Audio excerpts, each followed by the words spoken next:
नमस्कार, आप देख रहे हैं चैनल न्यूज। मैं नैन्सी बजाज। देखते हैं सुबह की 10 ताजा खबरें। कश्मीर में एक और हत्या। कश्मीर में आतंकवादियों ने एक और हत्या को अंजाम दे दिया है। राजस्थान के रहने वाले बैंक मैनेजर को गुरुवार को कुलगाम में बैंक में घुसकर गोली मार दी। 3 दिन पहले कुलगाम में भी एक टीचर की गोली मार के हत्या कर दी गई थी। इलाकाई देहाती बैंक के अधिकारियों ने कहा है कि मोहनपोरा ब्रांच में विजय कुमार को आतंकवादियों ने गोली मारी। नाजुक हालत में उन्हें अस्पताल ले जाया गया, वहां उनकी मौत हो गई। आतंकवादियों की तलाश में सर्च ऑपरेशन चलाया जा रहा है।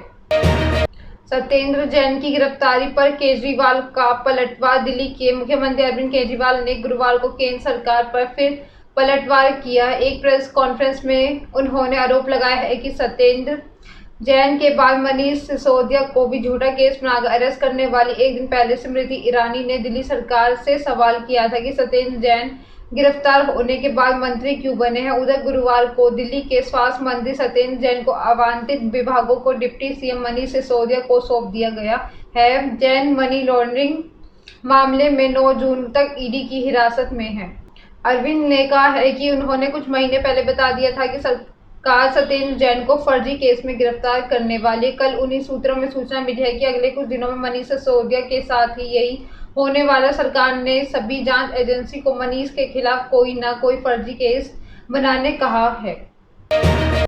अमेरिका के ओक्लाहोमा में फायरिंग। अमेरिका के ओक्लाहोमा राज्य में बुधवार को फायरिंग की घटना सामने आई। यहां के टुल्सा शहर के सेंट फ्रांसिस अस्पताल में गोलीबारी में 4 लोगों की मौत हो गई, जबकि कई लोग घायल हुए हैं। घायलों का इलाज किया जा रहा है। टुल्सा के police deputy chief Jonathan Brooks ने हमलावर सहित 5 लोगों की मौत की पुष्टि की। उन्होंने बताया है कि हमलावर को उसकी ही बंदूक से गोली लगी थी, जिसके जख्म की वजह से उसने दम तोड़ दिया। फिलहाल हमलावर की पहचान नहीं हो पाई।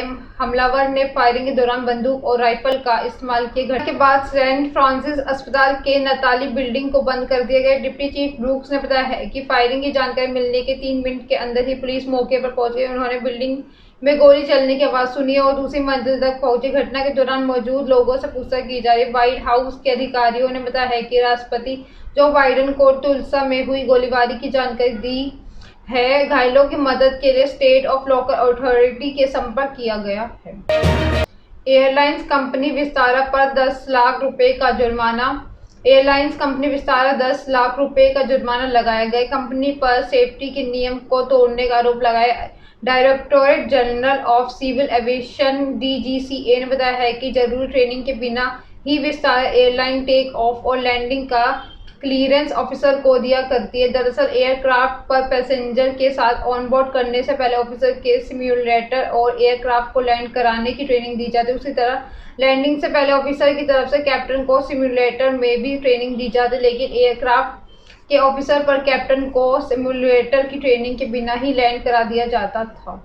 ऐसे में ऑन बोर्डिंग के समय किसी हादसे की आशंका होती है तो ये पूरी तरह से पैसेंजर की जान से खेलना है। ये लापरवाही इंदौर में लैंडिंग के समय पाई गई।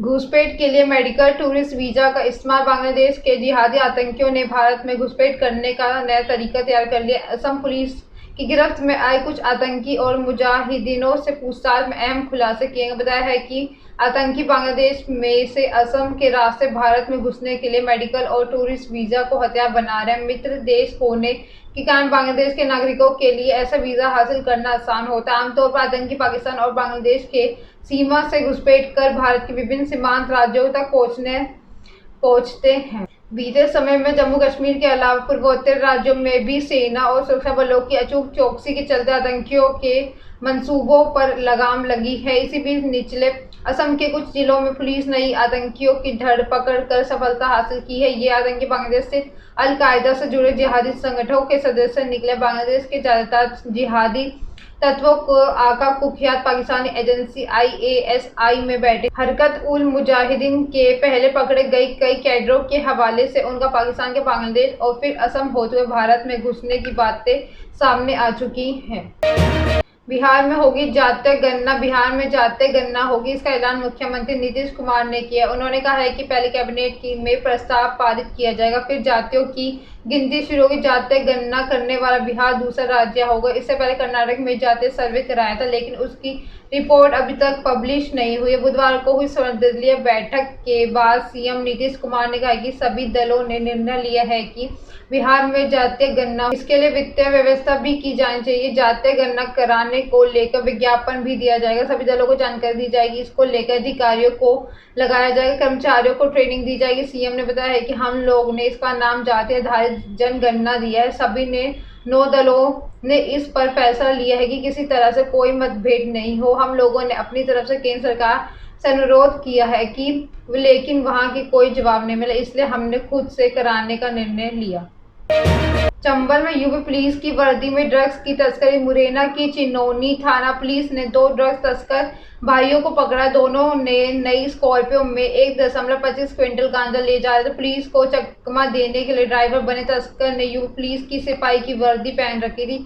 उसका भाई अफसर बनकर पिछली सीट पर बैठा था। पुलिस ने जब दोनों को पकड़ा था, शुरुआत में तो उन्होंने खूब रौब दिखाया, लेकिन आइडेंटिटी कार्ड चेक किया तो सारा भेद खुल आया। कार्ड फर्जी था। तलाशी लेने के स्कॉर्पियो में पैकेटों में बंद गांजा मिला। आरोपी प्रदीप दलाल और सबीस दलाल हरियाणा के झज्जर के रहने वाले, दोनों नकली पुलिस बनकर ड्रग्स स्मगलिंग कर रहे थे। तो दोनों कितने समय से कर रहे थे, इसे लेकर पुलिस पूछताछ कर रही है। पुलिस इस एंगल से भी जांच कर रही है कि आरोपियों को बड़ा नेटवर्क हो सकता है। पुलिस ने बताया है कि गांजा उड़ीसा से आया था। छत्तीसगढ़ में जगदलपुर और इसके बाद उड़ीसा के बॉर्डर लगता था। ये नक्सलाइट एरिया है, वहाँ गांजे की खेती खूब होती है, वहीं से ये गांजा लाया गया था। दोनों भाइयों के जोरासी घाटी के पास एजेंट की डिलीवरी ली और उसे लेकर जा रहे थे। बताया जा रहा है कि दोनों गांजा मथुरा ले जा रहे थे। से जुड़े देश भर के पुलिस बलों के अफसर bureau of police research and development के बैनर तले central detective training school Ghaziabad में 2 दिवसीय 38वीं राष्ट्रीय पुलिस के प्रशिक्षण संगोष्ठी गुरुवार से प्रारंभ हुआ। इस संगोष्ठी में देश भर के पुलिस बलों के अधिकारी, कर्मचारी समेत आईटी, आईआईटी के एक्सपर्ट शामिल हुए। मौजूदा स्थिति में पुलिस को और केस आधुनिक बनाए गए, इस पर संगोष्ठी में मंथन हो रहा। संगोष्ठी का उद्घाटन केंद्रीय गृह राज्य मंत्री नित्यानंद राय ने किए। इस मौके पर उन्होंने कहा है कि आयोजन देश भर के ट्रेनिंग संस्थानों के मूल्यांकन, विचार विमर्श करने का साझा मंच है।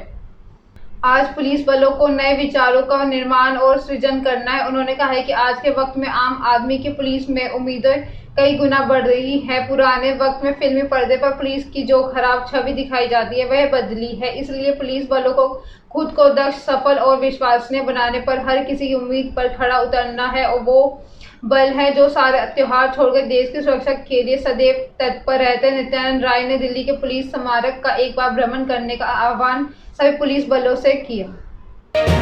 टीम इंडिया के निशाने पर वर्ल्ड रिकॉर्ड 2 महीने तक चले आईपीएल के बाद एक बार फिर से इंटरनेशनल क्रिकेट की वापसी हो रही है, जहां एक नए वर्ल्ड रिकॉर्ड टीम इंडिया का इंतजार कर रहा है। 9 जून से भारत साउथ अफ्रीका के बीच 5 मैचों की घरेलू T20 सीरीज शुरू होनी है। इसी के सभी मैच स्टार स्पोर्ट्स पर लाइव होंगे। पहला मुकाबला दिल्ली में खेला जाएगा। इस मैच को जीतकर टीम इंडिया की नजर लगातार सबसे ज्यादा T20 मैच जीतने के वर्ल्ड रिकॉर्ड पर होगी। भारत अभी तक लगातार 12 T20 मैच जीत चुका है। फिलहाल अफगानिस्तान और रोमानिया के बराबर खड़ा है। अगर टीम इंडिया साउथ अफ्रीका के खिलाफ पहला T20 मुकाबला अपने नाम कर लेती है तो वो लगातार 13 T20 इंटरनेशनल मुकाबला जीतने वाली विश्व की पहली टीम बन जाएगी। इसी से पहले टीम इंडिया ने T20 विश्व कप के आखिरी 3 मुकाबले में जीतने के बाद न्यूजीलैंड, वेस्टइंडीज और श्रीलंका के खिलाफ 3-3 मैचों की सीरीज बिना कोई मुकाबला हारे जीती थी। मूसेवाले की हत्या के बाद सलमान की सुरक्षा बढ़ा दी गई है। मुंबई पुलिस ने सलमान खान की सुरक्षा बढ़ा दी है। ये कदम सिंगर सिद्धू मूसेवाले की हत्या के बाद मिले एक सीक्रेट इंटेल के बाद उठाया गया। अब सलमान के साथ उनकी प्राइवेट सिक्योरिटी के साथ मुंबई पुलिस के आधा दर्जन सिपाही भी रहेंगे। मूसेवाले की हत्या की जिम्मेदारी गैंगस्टर लॉरेंस बिश्नोई के गुर्गे गोल्डी बरार ने ली है। इसी गैंग ने सलमान को कुछ साल पहले जान से मारने की धमकी दी थी। इसे देखते हुए सलमान की सुरक्षा बढ़ाई गई है। मुंबई पुलिस के एक अधिकारी ने बताया है कि हमने सलमान खान की सुरक्षा बढ़ाई है। पुलिस से सुनिश्चित करने के लिए उनके डिपार्टमेंट के आसपास मौजूद रहेगी, राजस्थान से गिरोह कोई हरकत ना करे। ये थी अब तक की 10 बड़ी खबरें। ऐसे अपडेट्स के लिए बने रहे हमारे चैनल को लाइक करें, कमेंट करें एंड सब्सक्राइब करना ना भूलें। धन्यवाद।